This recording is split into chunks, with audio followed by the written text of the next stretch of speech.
Suamiku berubah karena ini. Seperti pagi biasanya, aku menyiapkan sarapan untuk suamiku. Kami masih hidup berdua. Suamiku bekerja sebagai karyawan di perusahaan swasta, bekerja dari pagi sampai sore, kadang juga lembur.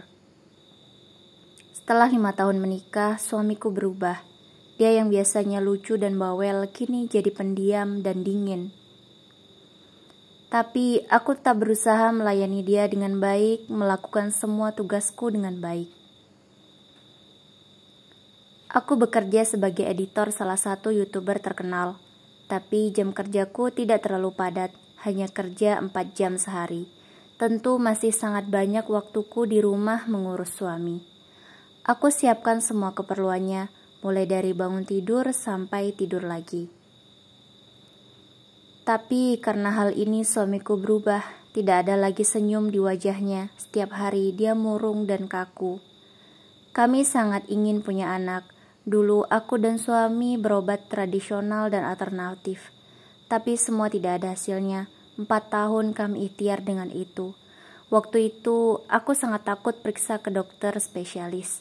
Tapi karena jalan itu tidak membuahkan hasil, kami beranikan diri untuk periksa ke dokter. Dan hasilnya aku subur dan baik, tapi hasil tes suamiku menunjukkan kalau dia mandul. Mulai hari itu suamiku berubah, dia selalu insecure dengan dirinya sendiri. Dia bahkan menyuruhku meninggalkannya. Aku sudah katakan, aku akan tetap setia apapun yang terjadi. Bagaimanapun kondisimu, aku akan tetap menjadi istrimu. Namun suamiku tetap tidak percaya diri. Dia merasa harga dirinya tidak ada lagi. Dia anggap aku hanya kasihan, bukan cinta. Dia tidak ingin dikasihani. Setelah tahu kondisinya, dia tidak pernah menyentuhku. Dia tidak mau karena semua percuma. Setiap hari dia menyalahkan dirinya. Aku hanya bisa menangis melihat suamiku sedepresi ini. Andai waktu bisa diputar, aku tidak akan cek ke dokter.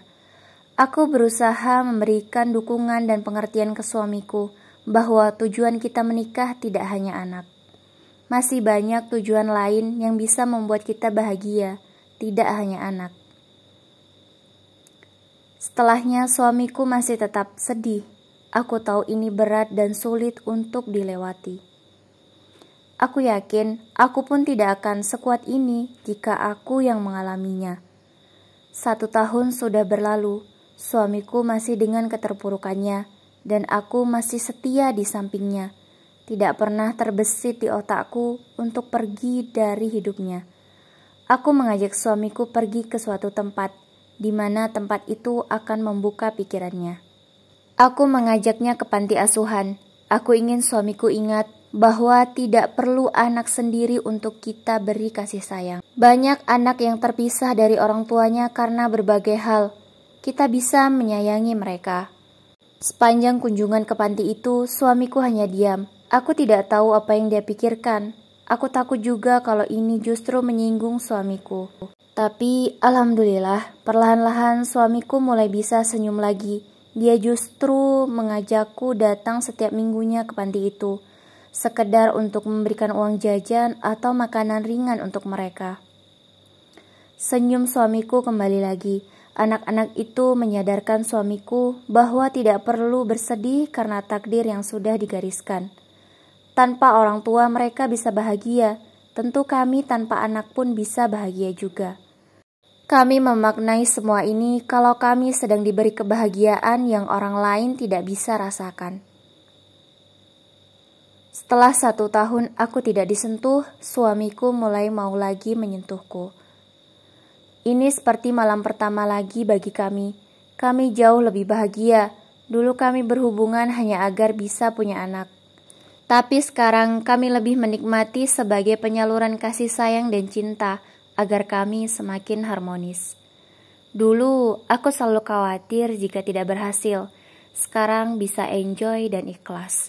Kehidupan rumah tangga kami jauh lebih berwarna. Punya banyak anak asuh yang sangat kami sayangi. Mereka yang selalu membuat kami semangat untuk bekerja.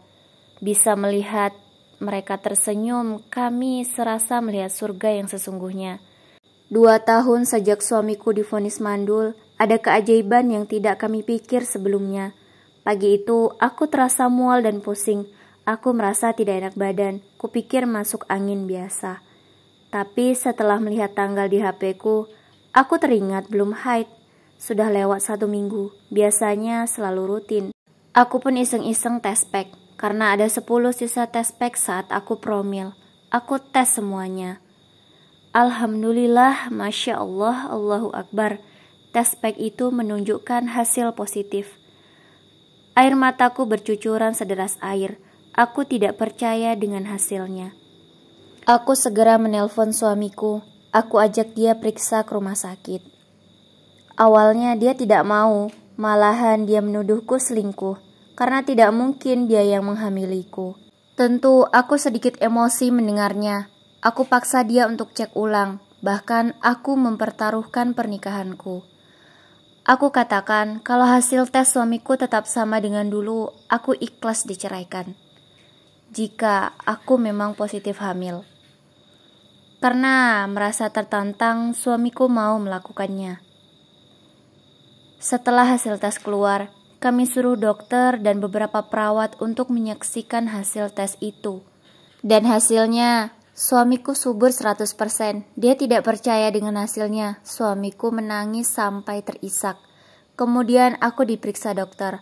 Aku di USG. Hasilnya aku memang sedang hamil. Sudah 3 minggu janinku. Kami tidak bisa berkata apapun. Mungkin ini balasan dari Allah karena kami ikhlas menerima takdirnya. Tidak ada yang tidak mungkin jika Allah sudah berkehendak. 9 bulan kemudian bayi kami lahir.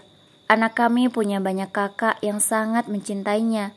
Mereka tidak membiarkan seekor nyamuk menggigit adiknya. Anak-anak kami tumbuh remaja dan dewasa. Mereka saling menjaga dan menyayangi. Anak kami yang bayi itu sekarang sudah kelas 1 SD. Dia satu sekolah dengan kakak yang hanya beda 2 bulan dengannya. Mereka sangat akur walau kadang suka jahil. Aku bahagia melihat kedekatan mereka. Aku tidak bisa melihat jarak di antara mereka. Aku berharap diberi umur yang berkah agar bisa melihat mereka dewasa dan menikah. Terima kasih yang sudah menonton. Jangan lupa subscribe ya. Semoga kalian selalu diberikan kesehatan. Semoga yang sedang berjuang tetap semangat. Pasti akan ada keajaiban dari arah dan cara yang tidak kita duga.